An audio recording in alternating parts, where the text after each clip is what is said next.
Arnold was just finishing a briefing with his staff when his mobile phone rang.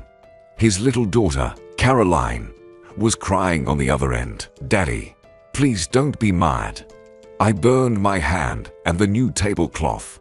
It wasn't on purpose. It hurts so much." Arnold jumped out of his chair, quickly dismissed everyone to their workstations, and rushed home. Along the way, he kept trying to call the nanny, but her phone was unreachable. Arnold fumed. What does she even get paid for? She doesn't watch the child at all. He burst into the mansion, and the frightened daughter ran to meet him with teary eyes and a bandaged finger. The windows in the kitchen were open, and the smell of smoke filled the air. Arnold grabbed the child, hugged her, and tried to calm her down. "Caroline, sweetheart, what happened to you? We're going to the hospital right away. Let the doctor check." "Barbara, where were you? Why is your phone unreachable? I might fire you today." The nanny began to apologize and explain. "Forgive me, Arnold. I stepped away for just a moment. I swear, it won't happen again. No need to go to the hospital. It's just a little redness." Caroline got scared. That's all. Who knew she'd decide to fry pancakes on her own? "You know how imaginative she is." Caroline chimed in. "I didn't mean to, Daddy. I just wanted to surprise you with pancakes and jam. I watched a recipe video online and tried to cook. The pan got too hot. I couldn't turn down the gas. Got a bit burned and put it on the tablecloth. Smoke started pouring out. I won't do it again. Just don't be mad." Arnold hugged his daughter, reassured her. "I was so scared for you, sweetheart. Please, don't go near the stove by yourself. When do school holidays end? I think I'll go crazy before then. Go, draw something, and I'll talk to Barbara." The girl ran off to her room, and Arnold sternly addressed the nanny. "Barbara, now tell me where you were at that moment. Why did I hire you? To take care of the child, not wander off." The woman pleaded again. "Please don't fire me. It's the last time." You see, Caroline was watching cartoons, and the manicurist called with an opening. "I only left for an hour. I'm sorry. It won't happen again," Arnold said firmly. "I'll install a camera in the house today, and if you try this again, I'll fire you on the spot. I'll deduct from your pay for today. Understand? I'll arrange for the driver to take you and Caroline to the hospital just in case. Keep an eye on her." He kissed his daughter, admonishing her. "I'm off to work. Be with Barbara, and no more improvisation. Okay, I'll order pizza for dinner. You're the most precious thing I have. Understand? I worry a lot about you." Caroline hugged her father and nodded. "Okay, Daddy, I'll be waiting for you. Come back soon." From her warm little hands emanated tenderness, and Arnold's heart melted, his anger dissipating. On his way to work, he began to reflect on his entire life. After university, Arnold ventured into business, dealing with the sale of car parts in different regions. Although his business was small, it was robust, with a main office and 2 branches. Initially, work consumed almost all his time, leaving none for personal life. However, everything changed when Arnold, at 30, fell deeply in love and decided to marry Leslie, his tall, leggy secretary. She quickly became his lawful wife and chief manager. Despite rumors among colleagues that Leslie might be cunning and with him for the money, Arnold dismissed them. They married and lived in the businessman's mansion. Initially, life was good, but as years passed, children did not come. Leslie wasn't bothered, enjoying their affluent lifestyle, but Arnold yearned to be a father. After a thorough examination, it was revealed that the problem lay with him due to a childhood bout of swine flu affecting his ability to have children. Distraught, Arnold initially suffered but then decided to adopt a child from an orphanage. Leslie was reluctant, suggesting they get a purebred dog instead, but Arnold persisted. Their home welcomed a blue-eyed, curly-haired wonder, 5-year-old Caroline, who had chosen them as her parents. Leslie, while putting on a smile, seemed uneasy, not fully grasping that this child would soon become a permanent part of their lives. The orphanage director warned Arnold and Leslie against adopting Caroline, hinting at a mysterious and possibly troubled background. Leslie, concerned, speculated on potential issues but received reassurance that it wasn't related to alcoholism. However, the director mentioned a dark story about Caroline's mother, and Leslie grew wary, pleading with her husband. Leslie suggested looking at other children, fearing potential problems with adopting Caroline. Arnold, however, remained adamant, having already promised to take Caroline. He couldn't betray the little girl who had reached out to them. "No, we are adopting Caroline. I've decided, and that's final. She chose us herself. I can't betray her. I've already promised to take her. How can you not love such a sweetheart with those big eyes? I'm already crazy about her. She'll grow up to be the most beautiful and happiest. I'll make sure of it." Leslie pursed her lips, offering no response. Arnold couldn't miss the unpleasant squint in her eyes. He knew that look his wife disapproved of his choice. Yet, he sincerely believed that Leslie would eventually grow to love Caroline and become a true mother to her. Unfortunately, that never happened. Leslie never bonded with the little girl. She tried to instruct, guide, and scold Caroline. When the child cried or threw tantrums, Leslie grimaced and harshly reprimanded her. "Enough of the whining. You're not a little kid anymore. Your father spoiled you. Why are you clinging to me? Go play. You have a room full of toys." Caroline responded in kind, crying even more and shouting, "You're mean. You don't love me. But Dad is kind. He's the best." The girl leaned towards Arnold, embracing him sincerely, whispering, "My beloved Daddy is here. I've been waiting for you. Look what I drew for you." Arnold melted, patiently listening to all her joys and sorrows, enjoying playing and spending time with her. He took her to the circus, on amusement park rides, carried her on his shoulders, and felt immensely proud to be her father. However, the relationship between him and his wife deteriorated completely. Leslie seemed to lose her mind, becoming jealous of Arnold's affection for the little girl, who took away all his free time, demanding attention and love. Leslie, who used to receive jewelry and sweet words exclusively, either tried to ignore the child or openly scolded her. Maternal instincts never awakened in Leslie. Unfortunately, it was during this time that Leslie found a lover.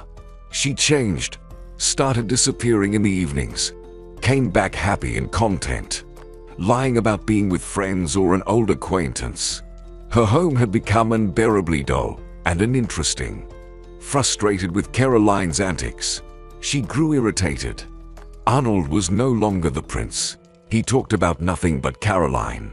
The couple grew apart, and Arnold, engrossed in work and Caroline, tried to reason with Leslie. However, she appeared at home less and less. Eventually, it culminated in Leslie packing her bags and leaving for her lover. She left only a note on the refrigerator. "I can't take it anymore, Arnold. I deserve better. I'll file for divorce myself." Arnold struggled with their breakup. He had loved Leslie deeply and believed that things would work out.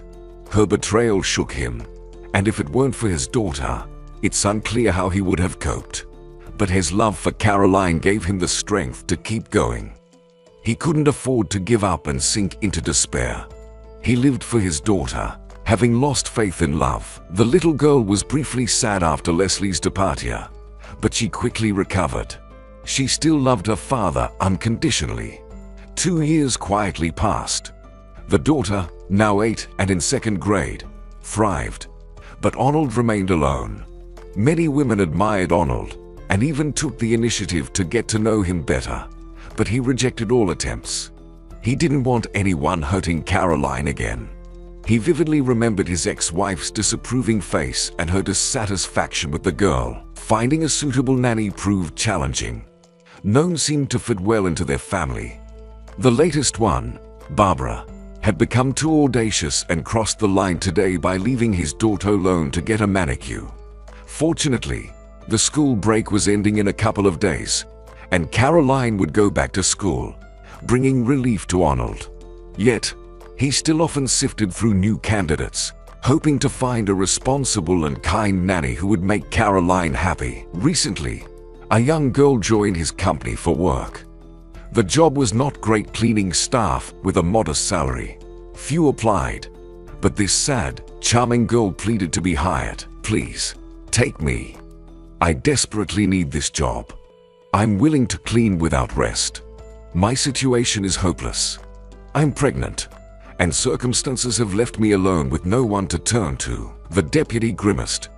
"Why do we need this? You'll last at most 6 months, then go on maternity leave, and we'll have to pay you. More trouble than benefit. Personally, I'm against it." The girl looked hopefully at Arnold. Tears filled her beautiful sad eyes, and he relented. "Okay, I'll take you, but you must work diligently. No skipping. Let's have your documents, Valerie, and we'll start the paperwork." Valerie was overjoyed, thanking the director and promising to work conscientiously. A couple of months passed, and the new cleaning lady did indeed try her best. There were no complaints, though the staff didn't warm up to her. Office ladies looked down on the poor cleaner. An orphan, living in a run-down room without repairs, old clothes, and a child. They nicknamed her Sunflower for her red hair and freckles, laughing behind her back. Valerie felt the animosity but endured it. She had no choice. She rarely spoke to anyone, answering questions reluctantly. One day, on Arnold's day off, he decided to take his daughter for a walk. They strolled in the park, basking in the last rays of the autumn sun. Old trees were adorned with colorful red and orange leaves. Caroline ran around, enjoying herself, and fed the pigeons. She gathered leaves, creating a beautiful multicolored bouquet. Then, she took a ribbon from her backpack and tied an intricate knot, surprising even her father. "Daddy, look at this beauty. Where did you learn to tie such knots? I've never seen anything like it. Did they teach you this at school?" Caroline shook her head. "No, not at school. It's a secret." As the girl looked around, she noticed a young pregnant woman nearby. Though her belly was small, it was noticeable through her thin blouse. Caroline took the bouquet and ran up to her. "Take this. It's for you, just to lift your spirits. You look so sad sitting there." Arnold examined her closely. It was the same sad cleaner. He waved to her in greeting. Valerie was genuinely delighted to meet them, and she liked the bouquet. She thanked the girl. "Oh, what beauty. Thank you, sweetie. What's your name?" The little girl beamed. She loved talking to people. "My name is Caroline. And what's yours?" The woman was about to respond when she noticed a knot on the bouquet. Suddenly, she recoiled, turning pale. Arnold became genuinely concerned. "Valerie, what's wrong with you? Are you feeling unwell?" Your face turned completely white. "Should I call an ambulance?" Shaking her head, the woman regained composure and jumped up from the bench. No, everything is fine. No need for an ambulance. I'm sorry. I have to go. Can I take the bouquet? I need to leave." And she hurried away without looking back. Arnold couldn't understand her strange reaction. It seemed there was some truth to the rumors about her being peculiar. He and his daughter were ready to head home and almost forgot about the incident. However, a few days later, someone knocked on the door of his office. "Excuse me, may I come in?" Arnold was very surprised to see Valerie. She sat down and began hesitantly. "I'm sorry to bother you, but your daughter's bouquet has been haunting me for 3 days now. I can't sleep. Can you tell me who taught her to tie such a knot? It's crucial for me. You see, only one person knew how to weave like that, my sister, Gabriel. Perhaps you know something about her. We were separated in childhood. You understand? I know nothing about her. And she's the only relative I have. We're orphans together. Please, Tell me everything you know. Suddenly, Arnold remembered where he heard that name. He slapped his forehead. Right, Gabriel. That's the name of Caroline's biological mother. It's even recorded in the adoption certificate. I adopted Caroline from the orphanage when she was 5. The orphanage didn't tell me much about Caroline's mother, if she passed away or she gave up Caroline. I wasn't interested. I gave the girl my last name, and she's my truly beloved daughter. But wait, if you're Caroline's biological mother's sister, then my daughter is not a stranger to you. She's your niece. Although such a coincidence is hard to believe, it's unbelievable. Tell me more about yourself and how you got separated from your sister. Maybe I can help you find her if she's alive. Of course, Valerie sighed heavily and began her sad story. We had an ordinary family, just like everyone else. Our parents were teachers, working at a school. We lived modestly, but not in poverty. Mom was strict, but we adored our dad. My sister is only 2 years older than me. One day, tragedy struck. Our parents went to the summer house, and I stayed home with my sister because I was sick. Usually, we all went together, but that day they didn't come back. There was a fire at home, and they suffocated. Such a bizarre and senseless death. Gabriel and I ended up in an orphanage. She was 10, and I was 8. Then the nightmare began. We were completely unprepared for survival. I still shudder when I remember the stern voice of the chubby nanny, Anastasia, and her shout, "This is now your locker. Put your things there and go to the children's area." And I stood there, stubbornly insisting, "No, I won't go. I'll wait for my sister." During that time, Gabriel was still undergoing a medical examination. That chubby woman grabbed me by the sleeve, nearly breaking my arm, and forcibly dragged me to the children's area. I was instantly labeled a crybaby, and if it weren't for my sister, I probably wouldn't have survived those initial days. Gabriel was always more spirited and brave. She could even fight with boys. Meanwhile, I was always crying and trembling. We spent 2 years together in the orphanage. She protected me, fed me, and pleaded, "Hold on, Valerie, and don't cry. We need to be strong. Soon, I'll become an adult, work, and will leave this place forever. Just endure. I'm right here. I won't let anyone hurt you." And I endured. Ate tasteless food. Stayed silent when the nasty nanny Anastasia mistreated me. Only my sister's care saved me. Gabriel and I loved crawling under the same blanket at night, whispering about our dreams of a happy life when we grew up, getting married, having 3 kids, and never being apart. Gabriel also loved to weave and knot intricate designs, dabbled in macrame, finding solace in these activities. I never learned, but I happily wore ribbons with her weavings in my hair. However, fate had other plans for our dreams of a blissful life. One day, potential adopters came to the orphanage, a regular couple, already in their later years.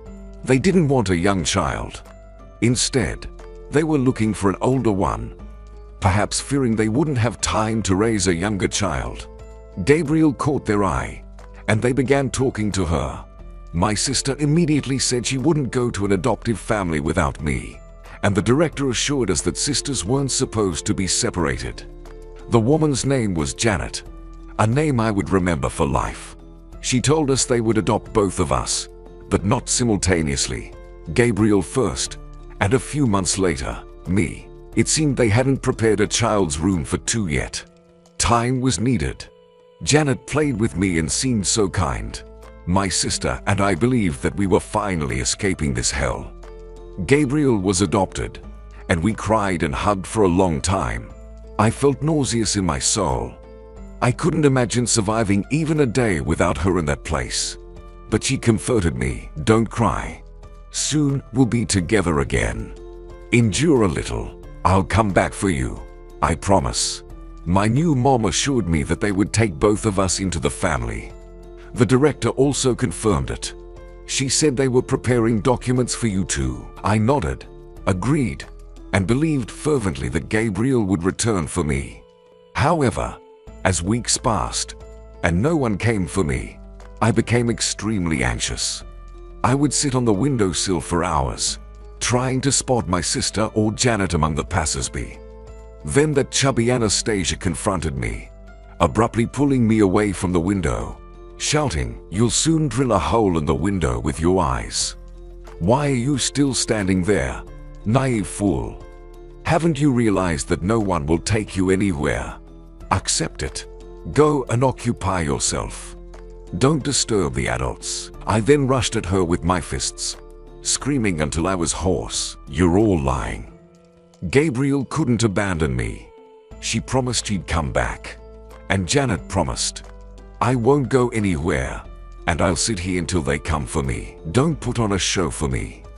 Behave like everyone else and sit quietly. Otherwise, I'll punish you. Spend a night in the storeroom and you'll talk differently. Be glad the state takes care of people like you." That's how they broke me. I became like a shadow, avoiding unnecessary words, not asking for anything, just patiently waiting for the day I would turn 18 and finally leave the detestable orphanage. I resented my sister and Janet, considering them traitors. And it seemed to me that beyond those gloomy walls, an interesting, real life flowed. I just didn't realize that I wasn't ready for it at all. We were raised like in a camp, everything on a schedule, and nasty adults decided everything for us. But no one taught us how to survive out there, in the real world.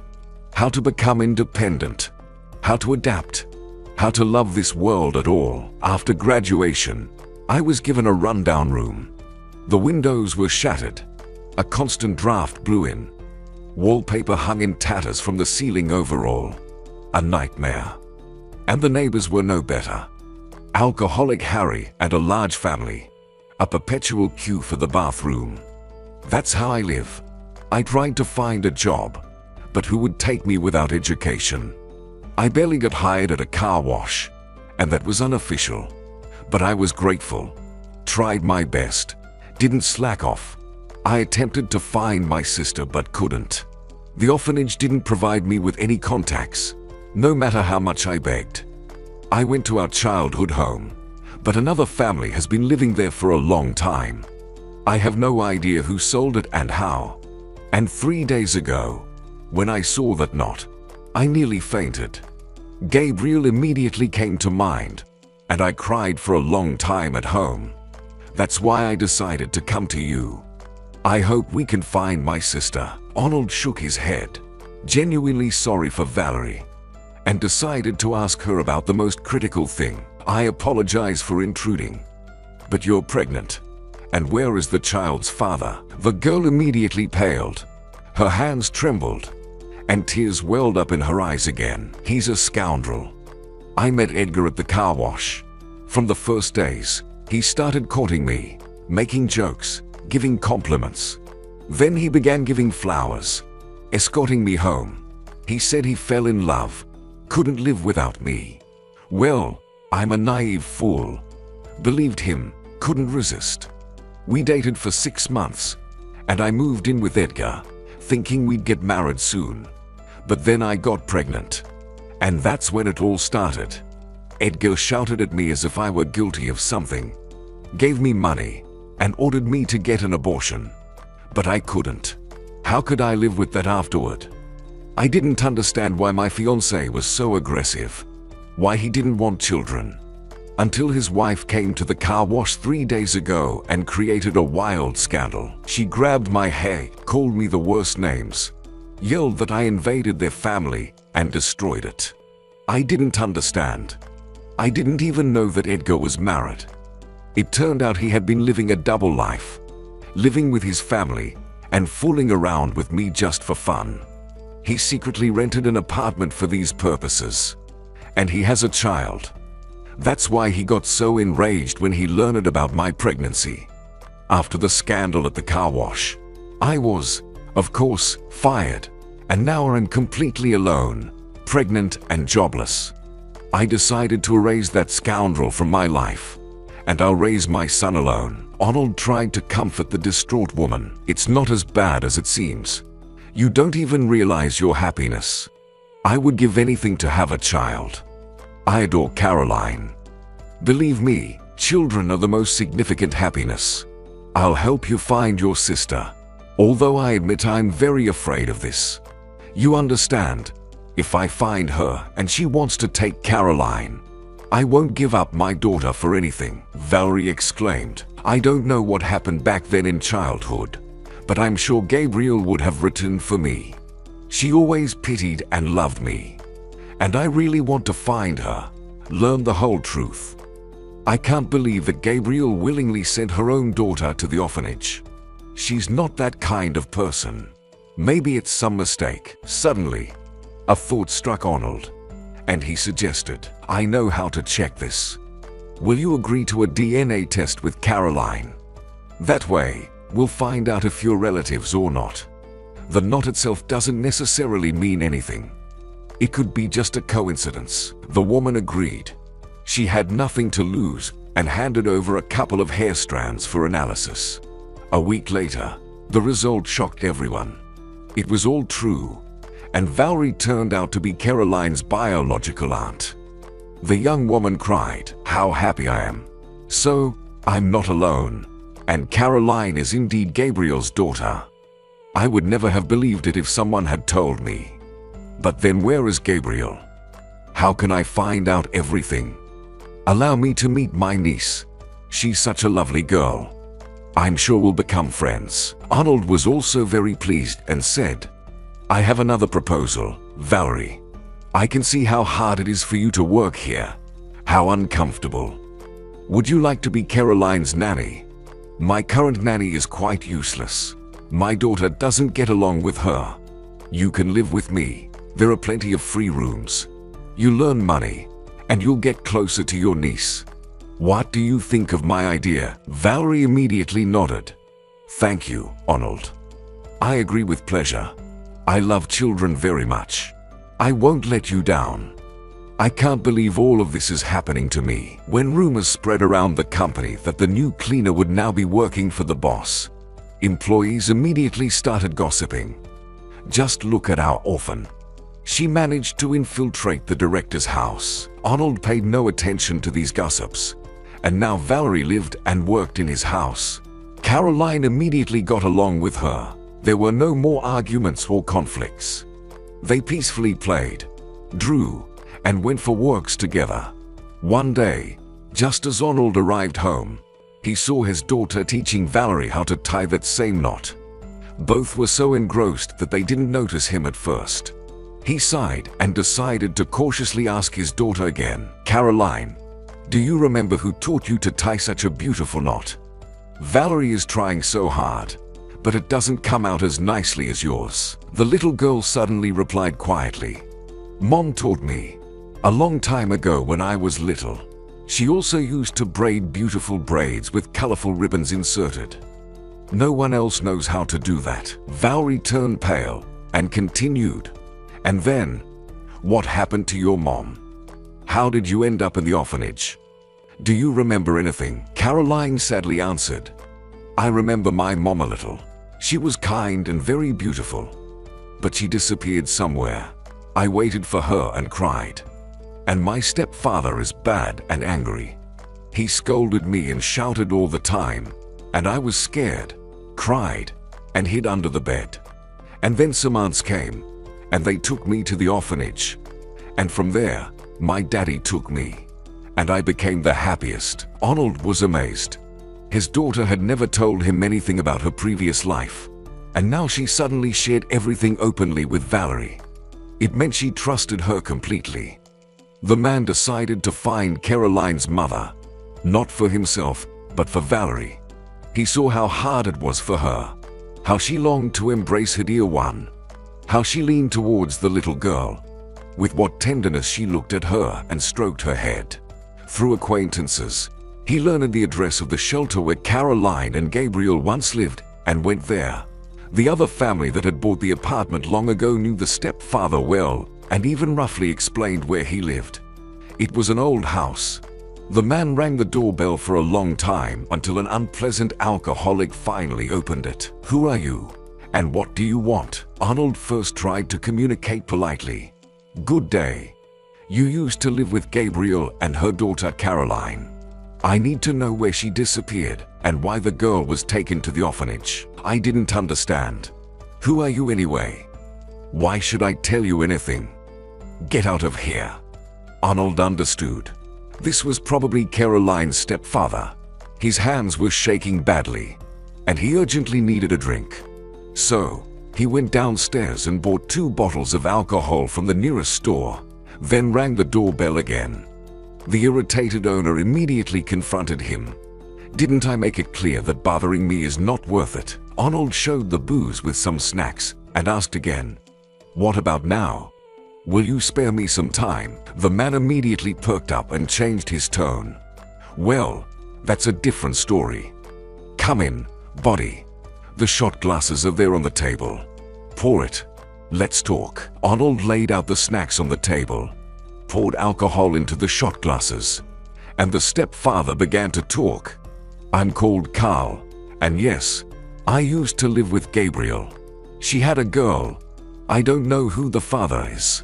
She never told, but Gabriel has been in prison for 3 years now, and she'll be there for a long time. They gave her 8 years. It seems they found an interesting package on her, and that's it. They took her away. Arnold couldn't believe it. Gabriel, a drug addict. Did she use it herself or sell it? Nikolai waved his hands. No, are you crazy? I wouldn't get involved with such a girl. Some dark story happened there. Gabriel worked as a maid in a rich house. She had a conflict with the owner, and he probably set her up. They found a package in the pocket of her coat. But it's all nonsense. What normal person would carry such things in the pocket of their coat? Caroline, her daughter, was 3 years old then. Well, what was I to do with a little kid, especially someone else's? She cried for days, and I didn't know what to do with her. I often lost my temper and shouted at her too. So, neighbors called the police and child protective services, and they took the girl away. I was even relieved. Other people's kids are not my concern. That's the whole story. Well, shall we drink? Arnold shook his head negatively and hurriedly left that place. Now he was feverishly thinking about how to find the prison where Gabriel was serving her sentence.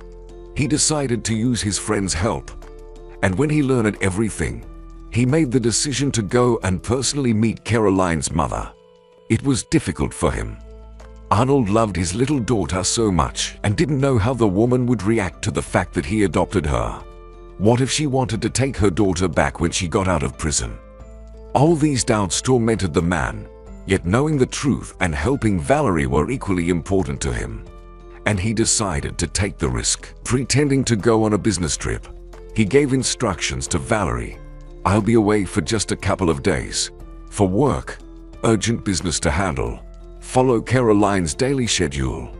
It's hanging in the kitchen. I'll call frequently. Here's the card for food and other expenses. Caroline, sweetheart, please listen to Valerie in everything and don't misbehave in my absence. All right, I'll be back soon, bringing you some gifts. Okay, sweetheart, come here. I'll give you a kiss. Throughout the journey, Arnold was anxious and nervous, envisioning the upcoming meeting with Gabriel. He wondered if Caroline resembled her. What should he say to her? Where should he start? How would she react? He also worried about whether Valerie could manage at home without him. She was pregnant herself, and now, with a little schoolgirl under her care, there would be chores and responsibilities all day.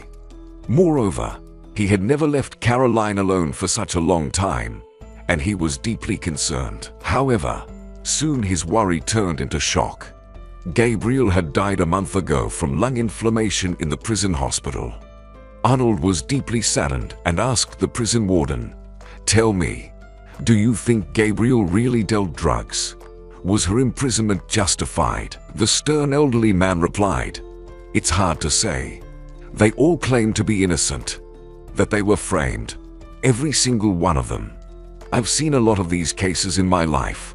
But I can say one thing, she's definitely not a drug addict, let alone a dealer.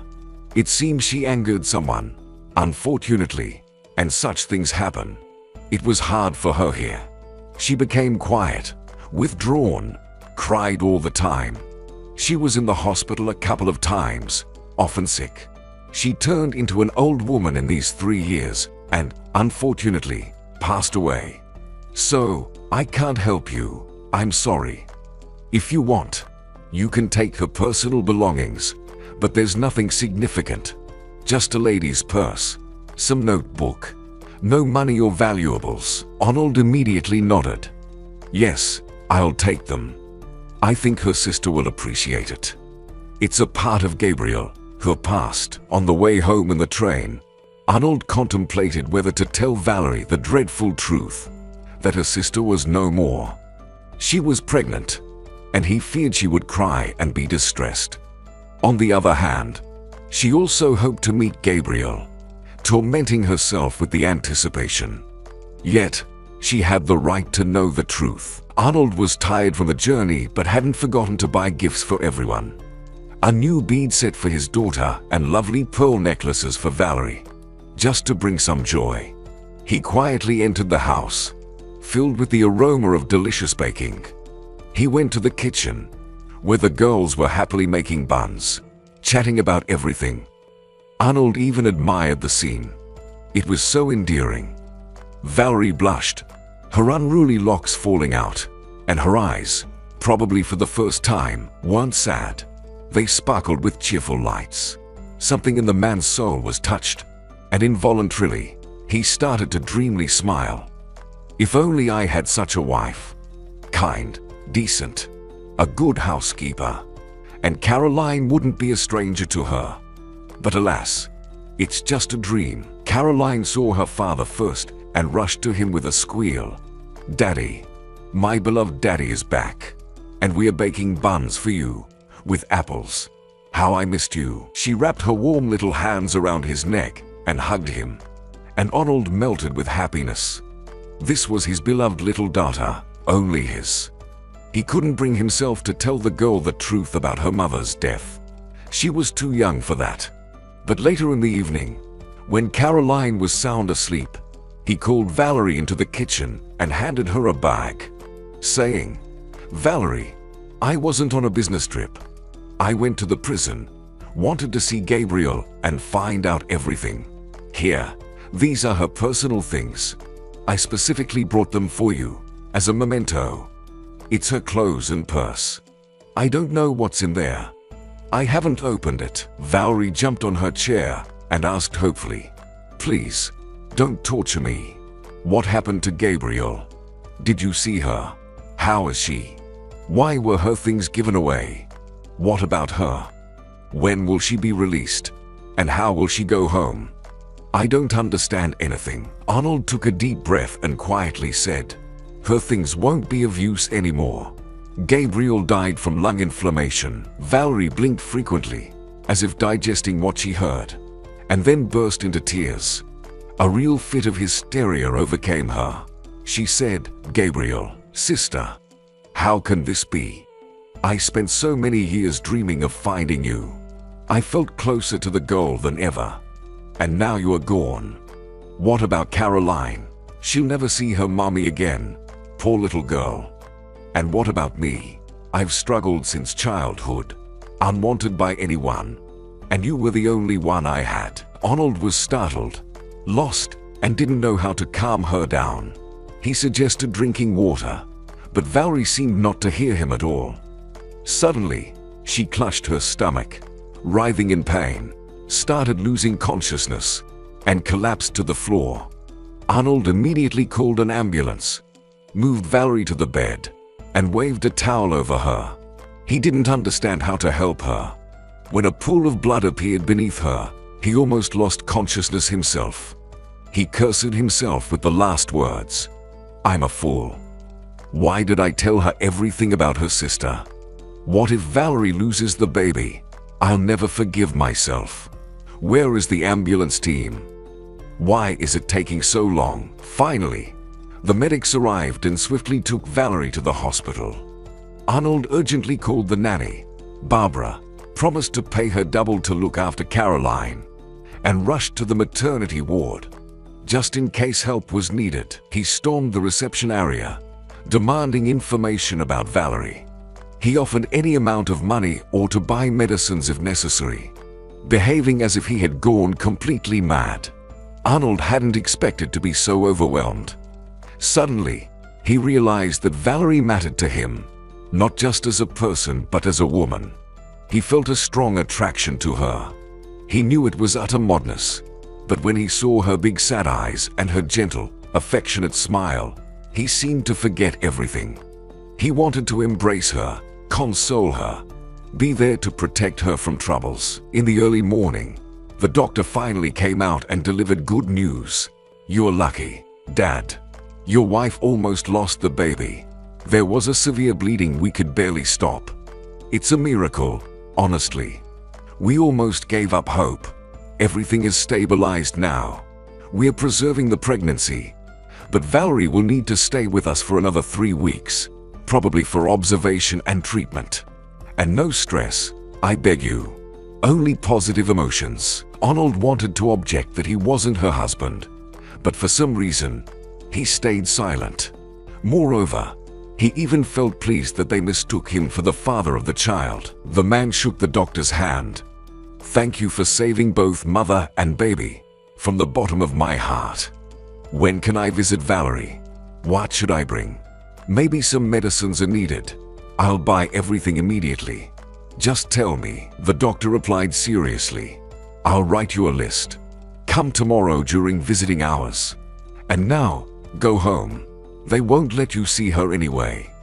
Don't worry, everything will normalize now." The next day, after work, Arnold visited Valerie, bringing a bag full of treats, fruits, and a bouquet of flowers to lift her spirits. He timidly entered the room. Valerie lay under the blanket, as pale as a sheet. She saw Arnold and managed a strained smile, waving at him with her free hand. The other was under the foredrip. "Hello, Arnold. Thank you for coming to check on me. I'm sorry I scared you so much. Oh, those beautiful flowers. Are they for me?" she asked. Arnold smiled and replied, "Hi, Valerie. They mistook me for your husband yesterday, and I didn't object. It even felt kind of nice. I've been cursing myself for telling you everything. I should have realized you're in no condition to handle the stress." Tears welled up in Valerie's eyes again, dropping onto the pillow. She said, "Yes, I'm really upset that Gabriel died, and I'll never see my dear sister again. What will happen when the baby is born? How will I raise him alone? I can't even imagine." Arnold tentatively took her hand and whispered, "Don't speak like that, and don't cry anymore. You shouldn't. Do you hear me? Just think about the baby and take care of yourself. I'll be the one feeding you now. I bought pizza, still hot. Come on, open up. You need to eat. You look so pale." Valerie rallied. Her eyes lit up, and she ate with gusto, thanking Arnold for everything. "How delicious. Thank you, Arnold, for the flowers and for taking care of me. I'd be lost without you. It's quite a hassle for you. I feel so uncomfortable. I've burdened you with my problems." The man responded decisively. "I never want to hear that word again. You are not a stranger. You're Caroline's aunt, firstly. Secondly, I really like you. Finally, I said it.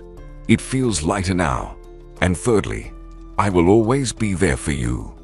Got it? We'll come tomorrow with Caroline. Wait for us and get well." Valerie couldn't believe her luck and quietly said, "I'll be eagerly waiting for you. I've never met men like you. I've lost faith in people, especially after my fiancé betrayed me. But you are different. You're the kindest, the most reliable, and I really like you too. But, you understand, we can't be together.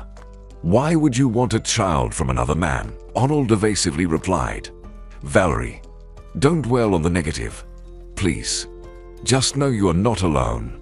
We'll come tomorrow with Caroline." After the man left her room, A nurse entered, removed the foredrip, and said, "You're lucky with your husband, Valerie. It's evident that he loves and cares for you. Such things are rare these days." Valerie blushed but felt pleased that Arnold was genuinely concerned for her. She thought sadly, "Once in a lifetime, I meet the man of my dreams, and yet fate doesn't allow us to be together." From that day on, Arnold and Caroline visited Valerie regularly. The little girl gave her drawings and her favorite bracelets, asking about the baby and Valerie's well-being. During this time, the young people grew close. They talked a lot, and both felt drawn to each other. Being together felt natural and calm. They didn't want to part. Arnold kept away the bag with Gabriel's things to spare Valerie from additional distress. He tried to distract her from negative thoughts, surrounding her with care and attention. However, he didn't abandon his investigation. He desperately wanted to know the truth. Who framed Gabriel and why? He discovered that Gabriel had worked in the household of the same scoundrel, the shadowy businessman his ex-wife had left him for. Arnold was convinced that this man could have framed Gabriel. He went further and investigated all the household staff who had worked there for a long time. The elderly cook, Ariel, seemed promising.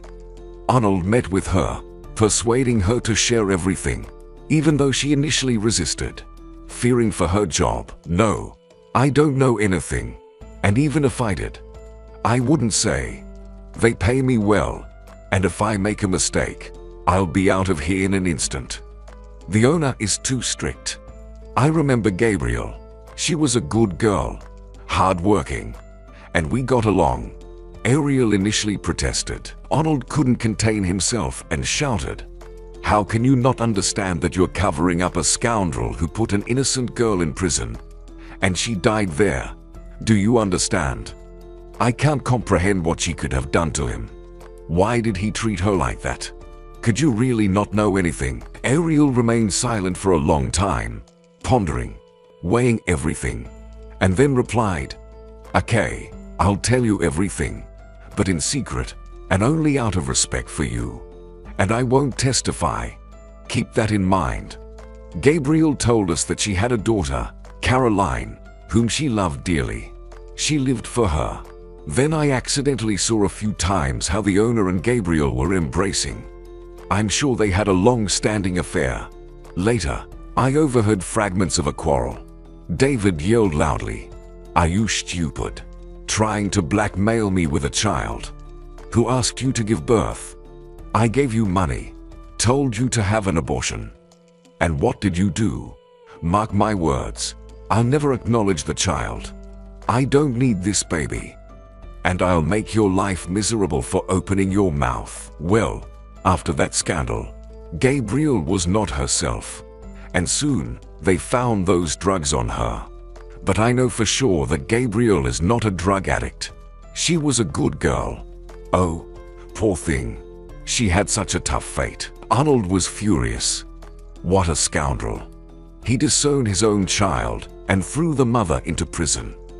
How can such villains exist? And there's nothing we can do, no evidence. Will he really remain free, escaping all his dark dealings? It's so unfair. So, this is Caroline's father. I'll never tell her anything. She's my daughter, my dearest, and that's how it will always be. Time passed, and Valerie safely delivered a rosy-cheeked baby boy. Arnold prepared thoroughly for the discharge, buying balloons, flowers, candies, and champagne, and came with Caroline. Valerie was in shock when she saw how they ceremoniously greeted her. She even shed a tear. And when Arnold took the baby in his arms and said gently, "Well, hello, my little one. What shall we name you? And who's frowning at Daddy?" Caroline immediately chimed in, "Hooray! Now I have a little brother. Let's name him Franklin.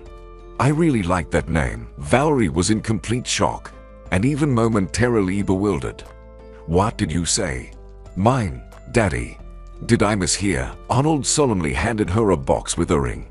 "No, Valerie, you didn't mishear.